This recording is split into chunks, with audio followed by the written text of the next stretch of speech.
घोटाळ्यावर घोटाळे पुढे येत आहेत। मर्जीतील माणसाला करोडो रुपयाची कामं देण्यासाठी वाटेल ते शक्कल लढवून आणि भ्रष्टाचाराचा कळस गाठण्याचं काम या सरकारमध्ये सुरू आहे। काल केवळ 7 दिवसाच्या शॉर्ट नोटीसवर 108 जी ॲम्ब्युलन्स आहे या ॲम्ब्युलन्सचा 10 वर्षासाठी 8,000 कोटीचा टेंडर काढला गेला केवळ 7 डेज इतक्या शॉर्ट नोटीसवर। आणि 10 वर्षासाठी तब्बल खरं तर कुठलाही टेंडर हा 3 वर्षाच्या पलीकडे ॲम्ब्युलन्सचा पुरवठ्याचा नसतो। याची सर्व कुठल्याही दृष्टीने तपासणी केली तरी हे काम 4,000 कोटीच्या वर जाऊ शकत नाही। परंतु तब्बल आरोग्य विभागाच्या मंत्र्यासह त्या IAS अधिकाऱ्याला बदलीचा धाक देऊन 7 दिवसाची केवळ 7 दिवसाची मुदत देऊन 8,000 कोटीचा टेंडर त्या एका मर्जीतल्या माणसाच्या घशात घालण्यासाठी आणि त्यातून 4,000 कोटी रुपये कमवण्यासाठी 8,000 कोटीचा टेंडर काढला गेला आहे।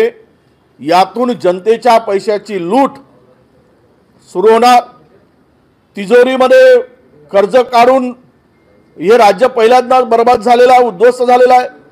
आणि अशाही परिस्थितीमध्ये या ॲम्ब्युलन्सचा हा महाघोटाळा 8,000 कोटीचा घोटाळा हा सर्व विवादित जे मंत्री आहेत, वादाधित मंत्री आहेत, ज्यांचा त्या आरोग्य खातंच हे अखंड भ्रष्टाचारामध्ये बुडालेलं आहे आणि त्याचा कळस म्हणून आज या 8,000 कोटीचा टेंडर 7 दिवसाच्या शॉर्ट नोटीसवर केवळ 7 दिवस आणि त्याची किंमत कुठल्याही पद्धतीने काढली तरी 4,000 कोटीच्या वर होऊ शकत नाही।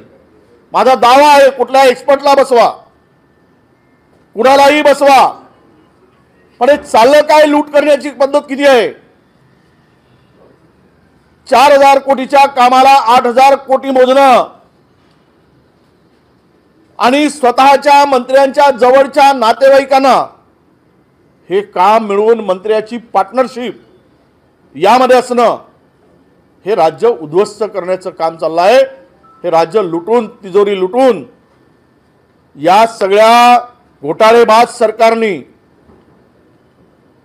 राज्याला अधोगतीकडे नेण्याचं काम सुरू केलेलं आहे। सर, हे काम कुणाला दिले आणि आपण म्हणतो आरोग्य मंत्र्यांचे नात्यातले लोक किंवा काय नेमकं संबंध काय त्यांच्याशी?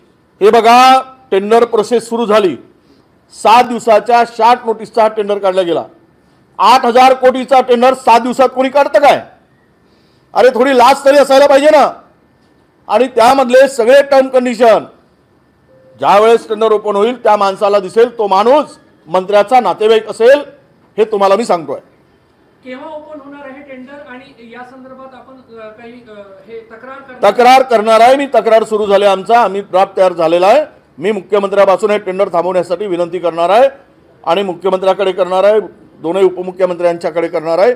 आता सगळेच सरकार मिळून असेल तर सगळेच मिळून असतील, चोर चोर मावस भाऊ सगळे मिळून खाऊ, तर रद्द करणार नाही, नाहीतर रद्द करतील। मी पत्र बनवणार आहे। निविदेची एक प्रक्रिया असते, त्या प्रक्रियेचं पण उल्लंघन झालं कारण 100% उल्लंघन झालेलं आहे।